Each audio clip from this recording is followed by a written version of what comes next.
మూర్తి గారు, ఇప్పుడు ఏపీ విషయానికి వస్తే, ఏపీలో నిన్న అసెంబ్లీలో జరిగిన తీరుని మీరు ఎట్లా చూస్తారు? ఒక రాష్ట్ర మాజీ ముఖ్యమంత్రి హోదాలో ఉన్న వ్యక్తి, ప్రతిపక్ష నాయకులు జగన్మోహన్ రెడ్డి గారి మీద ఎమ్మెల్యే బాలకృష్ణ గారు జుగుప్సాకరమైన వ్యాఖ్యలు చేశారు. ఎట్లా చూస్తారు? ఆ వ్యాఖ్యలను మీరు ఖండిస్తారా? లేదా మరి ప్రతిపక్ష నాయకుడి మీద ఎమ్మెల్యే ఇలాంటి కామెంట్లు చేయొచ్చా అంటే ఏం చెప్తారు? ఇప్పుడు బాలకృష్ణ గారు గొప్ప నటుడు, ఒక పెద్ద నటుడు యొక్క కుమారుడు. ఆ వంశపారంపర్యంగా కళారంగాన్ని అభివృద్ధి చేస్తున్నవాడు. అదే సందర్భంలో అవన్నీ బయట, అసెంబ్లీ బయట, శాసనసభ బయట. శాసనసభలో మాట్లాడేటప్పుడు ప్రతి అక్షరం కూడా రికార్డ్ అవుతుంది. అందులో అక్కడ ప్రతిపక్షానికి సంబంధించిన వాళ్ళు ఏ ఒక్కరూ లేరు. ఆ కూటమే ప్రతిపక్షం, ఆ కూటమే అధికార పక్షం.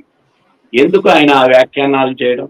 ఆ వ్యాఖ్యానాలు చేయడం ఒక విశ్లేషకుడిగా, ఒక భారతీయ పౌరుడిగా, శాసనసభను గౌరవించే ఒక వ్యక్తిగా ఆయన అక్కడ ఆ ప్రస్తావన తీసుకురావడం కూడా అసందర్భమే.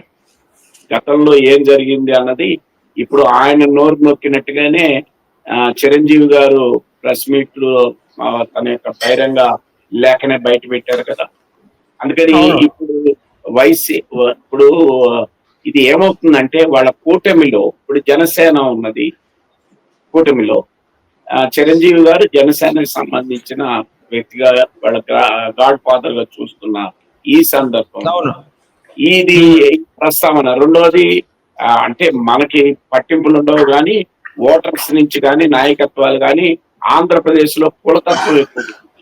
రెండు అగ్ర కులాలకు సంబంధించిన విభిన్న వ్యక్తుల మధ్య ఘర్షణగా అది సృష్టించే ప్రమాదం కూడా ఉంటుంది. కాబట్టి శాసనసభలో ఆయన మాట్లాడిన ఆ వ్యవహారం గురించి ప్రస్తావించడం అసందర్భమైనది, అసంబద్ధమైనది.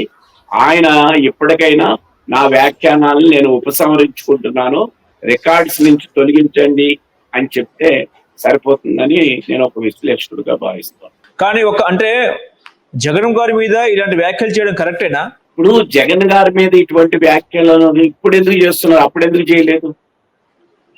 చేయలేదు? ఆ జరిగినప్పుడే ఎందుకు చేయలేదు అంటే అక్కడ మరి ఏ కారణాల వల్ల భయపడ్డాడు బాలకృష్ణ గారు? ఇప్పుడు ఆయన చెప్పిన విషయాలు కానీ ఇవన్నీ కానీ వాస్తవమా కాదా? ఆనాడు ఎందుకు ఖండించలేదు? ఆ రోజుని చిరంజీవి గారు కూడా మరి ఇది తప్పు, వీళ్ళు బయట జరుగుతున్న ఈ ప్రచారం కరెక్ట్ కాదని ఈ రోజు ఏదైతే చెప్పారో అది ఆ రోజున ఎందుకు చెప్పలేదు? ఇలాంటి ప్రశ్నలు అనేకం తల ఎత్తుతాయి. కాబట్టి ఆయన వ్యాఖ్యానాలు ఏవైతే ఉన్నాయో, ఒక శాసనసభ్యుడిగా మాట్లాడుతున్న, బయట ఎక్కడైనా ఒక కళాకారుడిగా లేదా సినిమా రంగానికి జరిగిన అన్యాయాన్ని ప్రస్తావించే సందర్భంలో ఆయన అవి మాట్లాడితే దానికి ఒక అనుచితమైన విషయంగానే ఉంటుంది. కానీ ఇది ఇక్కడ మాట్లాడి ఇక్కడ శాసనసభలో అసందర్భం కదా, అసంబద్ధం కూడా కదా. అందుకని జగన్ గారి మీద చేసిన వ్యాఖ్యానాలు ఇప్పుడు కూటమిలో ఇది అంతర్గతంగా ఒక చిచ్చు రేపుతుంది. కాబట్టి ఇప్పటికైనా ఆ శాసనసభలో నా వ్యాఖ్యానాలు నేను ఉపసంహరించుకుంటున్నా అని చెప్తేనే గౌరవం. క్షమాపణ చెప్పక్కర్లేదు, అది జరిగి ఉండకూడదు.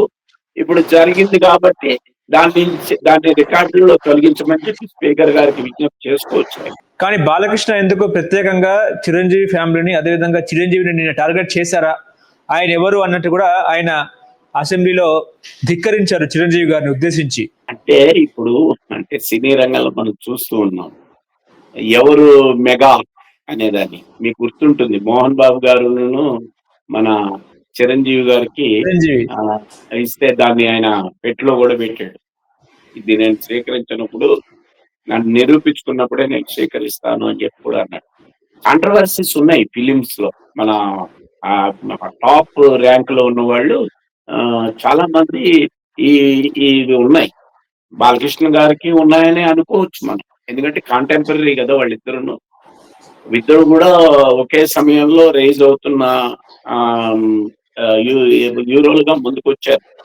కాబట్టి మనం అర్థం చేసుకోవాల్సింది ఏంటంటే, అటువంటి ఇంటర్నల్ అంటే అంతర్గతంగా సినీ రంగంలో ఉన్న కాంట్రవర్సీస్ కానీ, సినీ రంగంలో ఉండే కావేశాలు కానీ, వాటిని ఒక రాజకీయ రంగంలో తీసుకురావడం అసంబద్ధమైనది నా యొక్క అభిప్రాయం. ఆయన టార్గెట్ ఆయన చేశాడా లేకపోతే జగన్ గారిని చేశారా అని అంటే, జగన్ గారికి 11 సీట్లే ఇచ్చి 11 సీట్లే ఇచ్చి ప్రజలే పక్కన పెట్టారు కదా! దాన్ని గౌరవంగా ఒళ్ళు దగ్గర పెట్టుకొని ఎన్డీఏ కూటమిలో ముఖ్యంగా తెలుగుదేశం మిగతా 2 పక్షాలని కూడా జాగ్రత్తగా తీసుకెళ్లి పెద్దన్నగా వ్యవహరించాల్సిన ఆయన కదా! అందుకని కూటమిని అక్కడ జాగ్రత్తగా చూసుకోవాల్సింది బాలకృష్ణ గారే. ఆయన ఏ ఉద్దేశంతో అది చెప్పినా కూడా అది తెలుగుదేశాన్ని ఇరకాటంలో పెట్టిందని మాత్రం నేను భావిస్తాను.